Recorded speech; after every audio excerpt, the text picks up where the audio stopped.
វីដេអូថ្ងៃនេះខ្ញុំនឹងធ្វើការបង្ហាញអំពីរបៀបការដំឡើង VidIQ បាទអញ្ចឹងនៅត្រង់កន្លែងនេះគឺយើងត្រូវធ្វើការ download ខ្ញុំវាយនៅពាក្យ VidIQ download បាទខ្ញុំធ្វើការចុចនៅពាក្យ get VidIQ extension ដើម្បីធ្វើការដំឡើងត្រង់កន្លែងនេះគឺយើងត្រូវធ្វើការ sign in ជាមួយនឹង email ដែលយើងកំពុងតែធ្វើការប្រើប្រាស់ email ទៅនឹង account channel YouTube របស់យើងបាទត្រង់កន្លែងនេះដែរគឺខ្ញុំបានធ្វើការ select នៅ email រួចរាល់ហើយ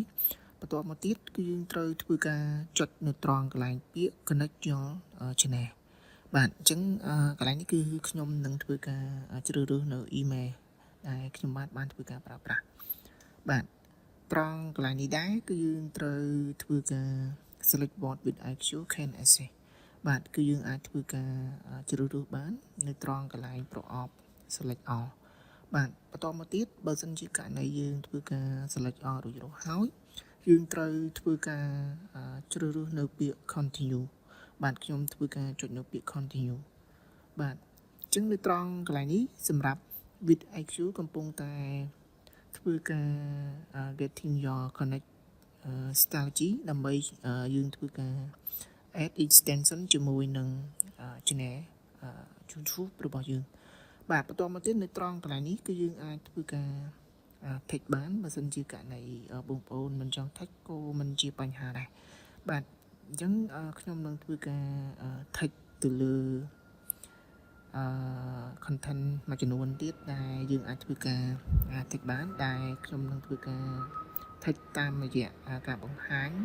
របស់វីដេអូរបស់ខ្ញុំមួយនេះបន្ទាប់មកទៀតគឺយើងអាចធ្វើការចុចលើពាក្យ skip បាទអញ្ចឹងនៅត្រង់កន្លែងនេះតកតងនឹង boot ជាទូទៅបើសិនជាករណីយើង boot វាអាចនឹងត្រូវការធ្វើការចំណាយប្រាក់នៅក្នុងការ boot នៃវីដេអូរបស់យើងបាទអញ្ចឹងកន្លែងនេះគឺខ្ញុំសូមធ្វើការមើលបន្តិចដែរតែជាក់ស្ដែងគឺខ្ញុំអត់ធ្វើការ boot ទេដោយសារការ boot យើងដឹងហើយវាត្រូវការចំណាយប្រាក់ហើយអ្វីដែលយើងធ្វើនេះគឺខ្ញុំគ្រាន់តែចង់ធ្វើការចែករំលែកជូនដល់បងប្អូនក៏ដូចជាមិត្តភក្តិទាំងអស់គ្នាបាទខ្ញុំធ្វើការចុចនៅពាក្យ skip បាទបន្តមកទៀតគឺយើងត្រូវចុចនៅត្រង់កន្លែង install extension ដើម្បីដំឡើងនៅ VidIQ បាទអញ្ចឹងនៅត្រង់កន្លែងនេះគឺខ្ញុំសូមធ្វើការ refresh channel YouTube របស់ខ្ញុំដោយសារខ្ញុំចង់ដឹងថាតើវាបានដំឡើងហើយឬនៅតែជាក់ស្ដែងគឺមិនទាន់បានដំឡើងនៅ extension របស់ VidIQ ទេបាទអញ្ចឹងគឺខ្ញុំសូមធ្វើការឆែកមើលទៅលើវីដេអូរបស់ខ្ញុំគឺមិនទាន់មានការបង្ហាញទេនៅត្រង់កន្លែង promotion collaborator គឺវាមិនទាន់បានបង្ហាញទេបាទខ្ញុំធ្វើការចុចនៅពាក្យ install extension បាទបន្ទាប់មកទៀតនៅត្រង់កន្លែងនេះគឺយើងត្រូវចុចនៅពាក្យ add to Chrome ខ្ញុំ add to add extension បាទឥឡូវនេះសម្រាប់VidIQ កំពុងតែធ្វើការ add extension ជាមួយនឹង channel YouTube របស់ខ្ញុំរួចរាល់ហើយបាទអញ្ចឹងគឺរួចរាល់បាទអញ្ចឹងត្រង់ចំណុចកន្លែងនេះដែរគឺ install បានធ្វើការ success ហើយគឺយើងអាចចូលទៅ check មើលនៅក្នុង channel YouTube របស់យើងបានដើម្បីចង់ដឹងថាការ add extension VidIQ ជាមួយនឹង channel YouTube គឺវាបានបង្ហាញមកឬនៅបាទអញ្ចឹងគឺខ្ញុំសូមធ្វើការ refresh នៅ channel YouTube របស់ខ្ញុំដែលកំពុងតែដំណើរការទៅលើ VidIQ បាទអញ្ចឹងនៅពេលដែលធ្វើការដំឡើង VidIQ រួចរាល់ហើយគឺវាបានបង្ហាញបាទគឺរួចរាល់បាទអញ្ចឹងសម្រាប់តទៅនឹង VidIQ នេះដែរគឺយើងដំឡើងមកគឺដើម្បីជួយឲ្យតកតងនឹងការត្រួតពិនិត្យនៃចំនួនអ្នកទស្សនាចំនួនអ្នកទស្សនាចំនួននាទី